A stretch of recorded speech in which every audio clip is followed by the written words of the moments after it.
Okay. So అంత పకడ్బందీగా వాళ్ళు నీట్గా ప్లాన్ చేసుకున్నారు. కాబట్టి నాకు కూడా ఏమీ తెలీదు. నేను అప్పటికి అక్కడ ఏడీ ఉన్నాడు, నేను అడిగినా కూడా ఏడీ ఎందుకు హర్ని గారు వెయిట్ చేద్దాం 22nd దాకా అనేసారు వాళ్ళు. మీరేం అడిగారు? నేను అడిగా, ఇది అంటే అందరూ అడిగే బేసిక్ క్వశ్చన్, కేజీఎఫ్ ఇది రిలేటెడా అండి, నాకు అర్థం కావట్లేదు, చాలామంది అడుగుతున్నారు, అందరూ నన్ను అడుగుతున్నారు. ఫస్ట్ ఆఫ్ ఆల్ నేను దీనికి వర్క్ చేస్తున్నానని ఎవరికి తెలీదు, బట్ కానీ ముందు ఆల్రెడీ ప్రభాస్ గారికి పాడాను కాబట్టి దీనికి కూడా వర్క్ చేస్తానని వాళ్ళే ఊహించుకుని అడిగేస్తున్నారు. నాకు తెలీదు, కానీ నాకు కూడా ఒక క్వశ్చన్ ఉందండి యాజ్ ఎ ఫ్యాన్. నాకు ఏంటండి ఇది మల్టీవర్స్ అంటే అస్సలు తెలియదండి నాకు, నేనైతే చెప్పలేదు, నేను చెప్పను మీకు, ఎందుకు సినిమా చూద్దరు. కానీ నిజంగా అందరికీ టాప్ ఆఫ్ ద మైండ్లో కేజీఎఫ్ 3కి ఏమైనా లింక్ ఉందా లేదా? అస్సలు నాకు జీరో ఐడియా దాని గురించి అనిపిస్తుంది. మీకు తెలుసు? అయ్యో తెలీదు, నిజంగా తెలీదు, ప్రామిస్. తెలిస్తే నేను ఎవ్వరో ఒకళ్ళు మా ఇంట్లో వాళ్ళ దగ్గర లీక్ చేద్దును, తెలీదు. సరే, నాకు నమ్మబుద్ధి అవ్వట్లేదు.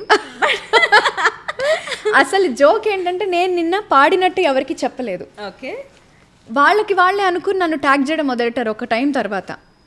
ఎందుకు అంటే గెస్ చేసి నేను ఎవరికి ఓకే అని కూడా చెప్పలేదు. అందరూ అక్క సలార్లో పాడావా అంటే వాళ్ళ కామెంట్ని లైక్ చేస్తున్నాను అంతే, వాళ్ళ మెసేజ్ని లైక్ చేస్తున్నాను అంతే. బట్ కొంతసేపటి తర్వాత అదే లైక్ అర్ధాంగీకారం అనుకున్నారు ఏమో, వెంటనే పెట్టేయడం మొదలెట్టారు.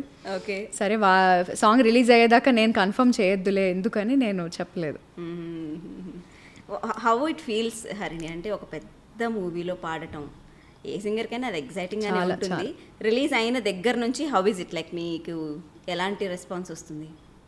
అసలు ఇంకా బాక్స్ అంతా నిండిపోయి నేను ట్యాగ్స్ చేసిన దెబ్బకి ఆ ట్యాగులు నేను ఎవరిదన్నా పెడదామంటుంటే వీఆర్ లిమిటింగ్ దిస్ యాక్షన్ అని చెప్పి ఇన్స్టాగ్రామ్ చూపిస్తోంది. నేను ఇంకా వేరే వాళ్ళది మెన్షన్ చేసిన ప్రతి ఒక్కరిని పాపం ట్యాగ్ చేసిన వాళ్ళందరినీ షేర్ చేద్దాం అనుకుంటే నా స్టోరీకి షేర్ అవ్వట్లేదు, డిలీట్ చేసేస్తోంది అది. అంతమంది ట్యాగ్ చేశారు, అంత లవ్ చూపిస్తున్నారు ఈ పాటకి.